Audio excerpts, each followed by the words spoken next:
सभी बंधुओं को नमस्कार। स्वागत है आपका फिर से गवर्नमेंट एग्जाम प्रिपरेशन चैनल में। देखिए, संतुलित आहार, भोजन का कैलोरी मान और वजन प्रबंधन का जो है पहला पार्ट क्वेश्चन आंसर का हम लोग कर चुके हैं। अब आज करेंगे दूसरा पार्ट और बहुत ही ढंग से करेंगे, बहुत ढंग से समझेंगे। सारे क्वेश्चन बेहतरीन हैं, ठीक है। दोनों वीडियोज़ को देखिए। इन वीडियोज़ को देखने से पहले हम तो कहेंगे कि सबसे पहले जो चैप्टर पढ़ जाइए, जो संतुलित आहार है, भोजन का कैलोरी मान है और वजन प्रबंधन है। तीनों का मैं अलग अलग पार्ट करके लाया हूँ, ठीक है। तो चलिए शुरू करते हैं। क्वेश्चन नंबर 21 पे आते हैं। क्वेश्चन नंबर 21 पे, ज़्यादा शारीरिक श्रम करने वाले व्यक्ति के भोजन में किस पोषक तत्व की मात्रा अधिक होनी चाहिए? जो ज़्यादा शारीरिक श्रम करते हैं उनके मतलब कि उनके भोजन में किस पोषक तत्व की मात्रा सबसे अधिक होनी चाहिए? तो आपका ऑप्शन है वसा का, कार्बोहाइड्रेट का, प्रोटीन का या विटामिन का, ठीक है। तो सबसे अधिक जो मात्रा होनी चाहिए, जो शारीरिक श्रम करते हैं उनके होनी चाहिए कार्बोहाइड्रेट का। क्यों? कि कार्बोहाइड्रेट जो है आसानी से पचता है और ज़्यादा मात्रा में कैलोरी भी देता है। देखिए, वसा में तो सबसे अधिक कैलोरी होती है, लेकिन जल्दी ये पचता नहीं है, ठीक है। इसलिए जो है उनको कार्बोहाइड्रेट की आवश्यकता पड़ती है। ज़्यादा शारीरिक श्रम करने वाले व्यक्ति को भोजन में कार्बोहाइड्रेट युक्त भोजन पदार्थ की मात्रा अधिक होनी चाहिए। देखिए, इससे अधिक वसा से तो अधिक मिलता है, लेकिन हमें कार्बोहाइड्रेट लेना पड़ता है जो शारीरिक श्रम करते हैं। क्यों? क्योंकि मैं बार बार बता रहा हूँ कि कार्बोहाइड्रेट जो है पचने में आसानी से पच जाता है और जो है त्वरित एनर्जी देने का काम करता है। वसा में समय लगता है। और प्रोटीन में तो क्या होता है, प्रोटीन से एनर्जी कम मिलती है, विटामिन से तो मिलती ही नहीं है। चलिए आगे बढ़ते हैं। क्वेश्चन नंबर 22 पे आते हैं। बच्चों का शारीरिक वृद्धि के लिए किस पोषक तत्व की जरूरत होती है? ठीक है, तो देखिए ऑप्शन दिया हुआ है आपका विटामिन, वसा, कार्बोहाइड्रेट और प्रोटीन। इस चीज़ को मैं पढ़ा चुका हूँ बहुत अच्छे से कि बच्चों की शारीरिक वृद्धि के लिए जिस पोषक तत्व की जरूरत पड़ती है वो क्या है? प्रोटीन। क्योंकि बच्चों का ग्रोइंग पीरियड होता है, उनका शरीर बहुत तेज़ी से विकास करता है। उस विकास में क्या होता है कि उनके जो है ऊतक होते हैं, सेल्स होते हैं। प्रोटीन की वृद्धि एवं ऊतकों की मरम्मत के लिए आवश्यक पोषक तत्व, जो ऊतक की वृद्धि होती है, शरीर की मांसपेशियों की वृद्धि होती है, ऊतकों की वृद्धि होती है, उसमें क्या हेल्प करता है? प्रोटीन जो है बहुत बड़ा सहायक होता है और इसीलिए उनका जो है पोषक तत्व में प्रोटीन की ज़रूरत होती है, ठीक है। आगे बढ़ते हैं। प्रायः बालिकाओं एवं विवाहित महिलाओं में से किस पोषक तत्व की कमी हो जाती है? ठीक है, देखिए जो प्रायः बालिकाएं हैं, देखिए जो एमसी आता है उनमें क्या होता है, ब्लीडिंग होती रहती है, ब्लड जो है ब्लड गिरता रहता है। तो क्या होता है कि ब्लड जो है किससे बनता है? आयरन से बनता है। आयरन कहाँ से मिलता है? आयरन जो है पालक से, बैगन से, जितने भी लाल फल हैं, जैसे आपका अनार हो गया, सेब हो गया, चुकंदर हो गया, इन सबसे मिलता है। लेकिन क्वेश्चन ये है कि बालिकाओं विवाहित महिलाओं में क्या होता है, पोषक तत्व कमी क्यों आती है? तो देखिए उनमें जो पीरियड आता है उसमें जो ब्लीडिंग होती रहती है, उससे क्या होता है, ब्लड तो निकलता रहता है। तो उसको कमी को पूरा करने के लिए जो महिलाएं जो है आयरन की मतलब की मात्रा को अपने पोषक तत्व में नहीं लेती हैं, उनमें क्या होती है, आयरन कमी हो जाती है। देखिए आयोडीन की कमी, वसा की कमी, विटामिन कमी, लौह की कमी। तो किसकी कमी होती है? लौह मतलब क्या होता है? आयरन की कमी हो जाती है। तो एक बार ध्यान रखिएगा इस चीज़ को, बालिकाओं और विवाहित महिलाओं में प्रायः लौह तत्व की कमी हो जाती है, जिसमें वे एनीमिया से ग्रसित हो जाती हैं। और एक और क्वेश्चन आता है कि किसकी कमी से क्या होता है? एनीमिया होता है। तो किसकी कमी से एनीमिया होता है? होता है आयरन की कमी से, यानी कि लोहे की कमी से, लौह की कमी से जो है एनीमिया होता है। आगे बढ़ते हैं। क्वेश्चन नंबर किस पे आते हैं? 24 पे आते हैं। एक सामान्य व्यक्ति को प्रतिदिन कितनी मात्रा में जल पीना चाहिए? ठीक है, तो 1 से 2 गिलास, 2 से 3 गिलास, 4 से 5 गिलास, 8 से 10 गिलास। तो एक सामान्य आदमी को प्रतिदिन जो है लगभग डी यानी कि 8 से 10 गिलास पानी पीना चाहिए। देखिए एक पॉइंट जान लीजिए कि हमारे शरीर का कुल लगभग भार का 70% भाग किससे है? जल से है। जो आप लोग ब्लड देखते हैं उसमें क्या है, मैक्सिमम जो है 70 to 80% क्या है? जल ही रहता है, ठीक है। यह भोजन को तोड़ने एवं भोजन को तोड़ने एवं भोजन रासायनिक पदार्थ और गैसों के परिवर्तन के लिए आवश्यक तत्व है, ठीक है। हमें प्रतिदिन 8 से 10 लीटर गिलास पानी जो है पीना चाहिए, इस बात को ध्यान रखिएगा। आगे बढ़ते हैं। क्वेश्चन नंबर 25 पे आते हैं। किस पे आते हैं? 25 पे, फाइबर युक्त आहार मुख्यतः सहायक होता है। जो फाइबर युक्त आहार होता है, बता चुका हूँ इस चीज़ को, पाचन में सहायक होता है, श्वसन में सहायक होता है, रक्त निर्माण में सहायक होता है, कि रोगों के प्रतिरक्षण में सहायक होता है। तो वो होता है ए यानी कि पाचन में। फाइबर जो होता है रुक्षांश जिसको बोलते हैं, मुख्यतः भोजन के पाचन में सहायक होता है। इसके मुख्य स्रोत होते हैं अनाज, दालें, आलू, ताजे फल और सब्जियां। जो उसमें अनाज का छिलका होता है उसमें क्या होता है, फाइबर ज़्यादा होता है, ठीक है। एक वयस्क व्यक्ति को प्रतिदिन 25 से 30 ग्राम, ध्यान रखिएगा, 25 से 30 ग्राम फाइबर जो है ग्रहण करना चाहिए।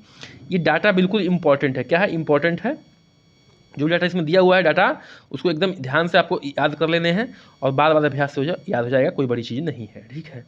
आगे बढ़ते हैं। अपने शरीर के वजन बढ़ने के भय से भोजन न करने की बीमारी कहलाती है। ध्यान रखिएगा कि लोग जो है, बहुत लोग ऐसे जाते हैं जो अपने शरीर को मतलब कि सोचते हैं कि यदि हम ज़्यादा भोजन कर लेंगे तो क्या हो जाएंगे, हमारा वजन बढ़ जाएगा। वो एक बीमारी हो जाती है, मानसिक बीमारी हो जाती है, और जिसके कारण क्या होते हैं, वो कुपोषण का शिकार हो जाते हैं। देखिए उसका दिया है बुलिमिया नर्वोसा, एनोरेक्सिया नर्वोसा और बिंज ईटिंग, इनमें से कोई नहीं। तो इसका उत्तर होगा आपका बी, एनोरेक्सिया नर्वोसा, ठीक है। एनोरेक्सिया नर्वोसा जो है एक मनोवैज्ञानिक और भोजन विकार यानी कि ईटिंग डिसऑर्डर है। मतलब कि भोजन करने से संबंधी क्या है, विकार है, मतलब कि कमी है, जिसमें व्यक्ति को भय रहता है कि कहीं भोजन करने से उसका वजन बढ़ जाए, मतलब कि उसका जो है वजन ना बढ़ जाए। आजकल ज़्यादा समस्याएं आ रही हैं, स्लिम फिट बनने के लिए ऐसा लोग कर रहे हैं, जिसके कारण वह जो है बहुत कम मात्रा में भोजन ग्रहण करता है और क्या होता है, कुपोषित हो जाता है, ठीक है।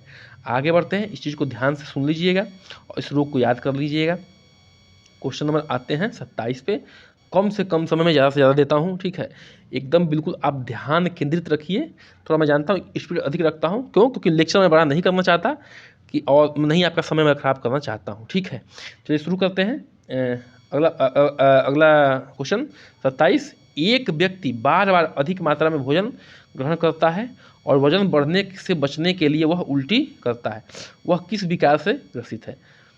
Bulimia nervosa, binge eating, anorexia nervosa, इनमें से कोई नहीं। तो इसका उत्तर हो जाएगा ए, बुलिमिया नर्वोसा, ठीक है। देखिए इसका ऊपर ले रहे हैं एक्सप्लेनेशन।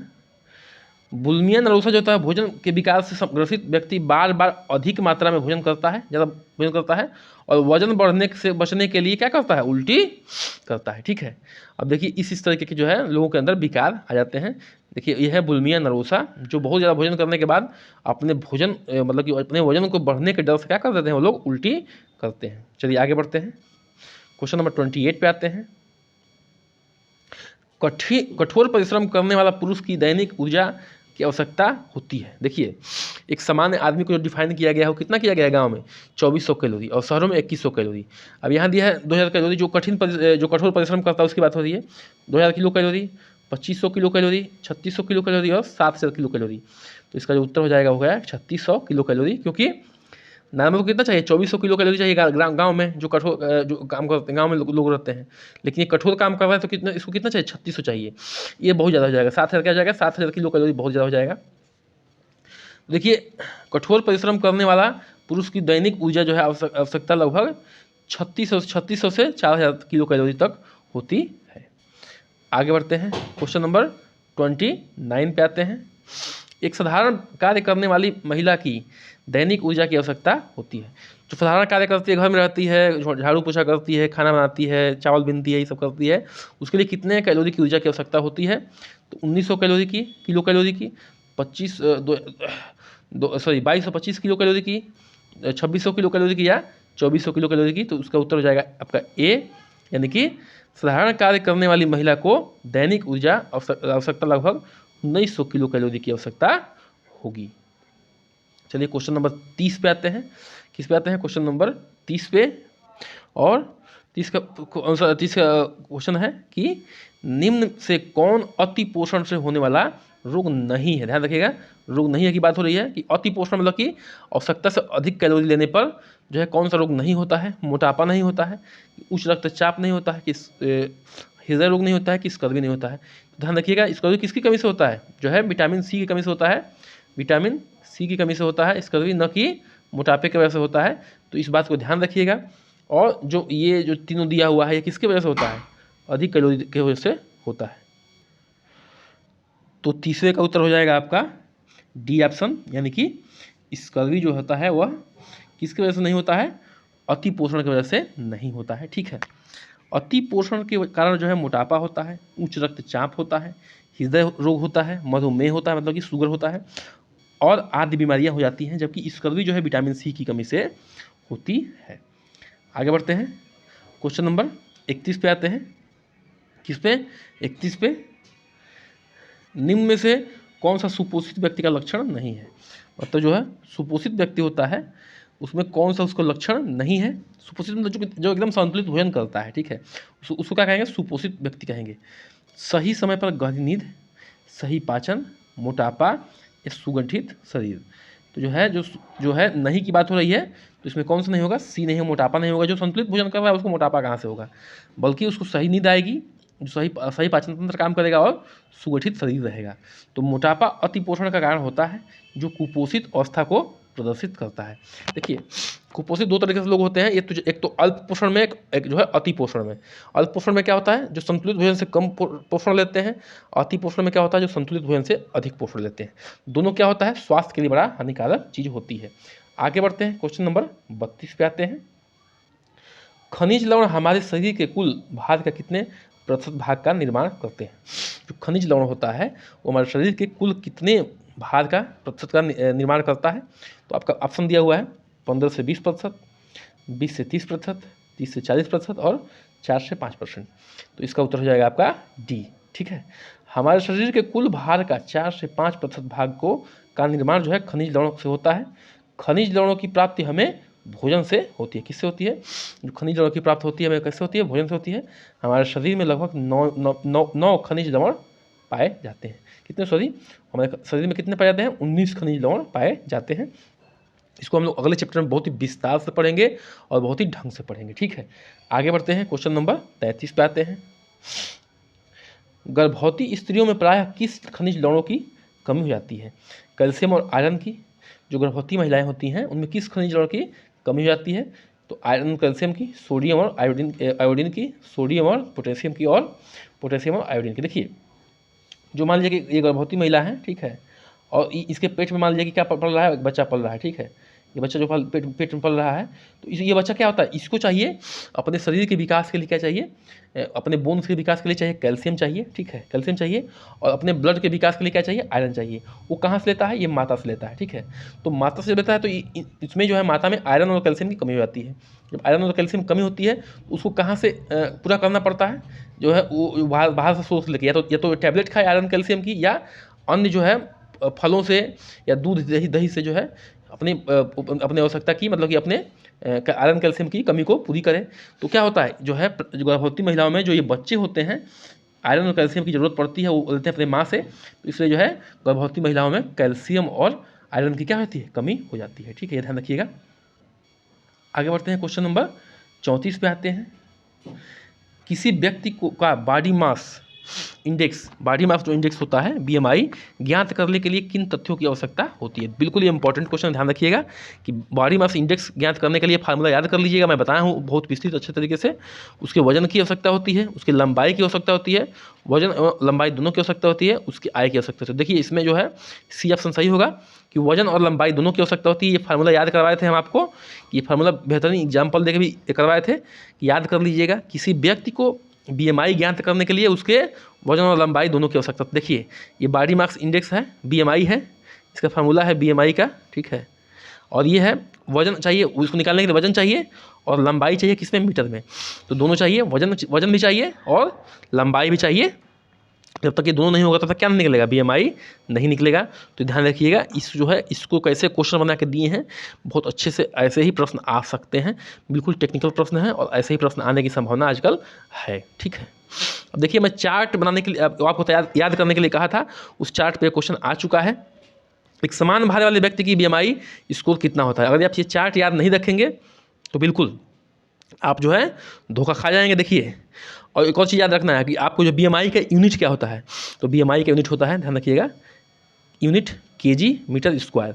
बीएमआई का यूनिट क्या होता है किलोग्राम मीटर स्क्वायर, ये क्या होता है बीएमआई का यूनिट होता है। अब फिलहाल जो है क्वेश्चन है कि एक सामान्य भार वाले व्यक्ति की बीएमआई का स्कोर कितना होता है, तो 25 से 30 होता है कि 30 से 35 से 40 होता है, 18.5 से 29.5 होता है कि 30 से लेकर 35 किलोग्राम पर मीटर स्क्वायर होता है।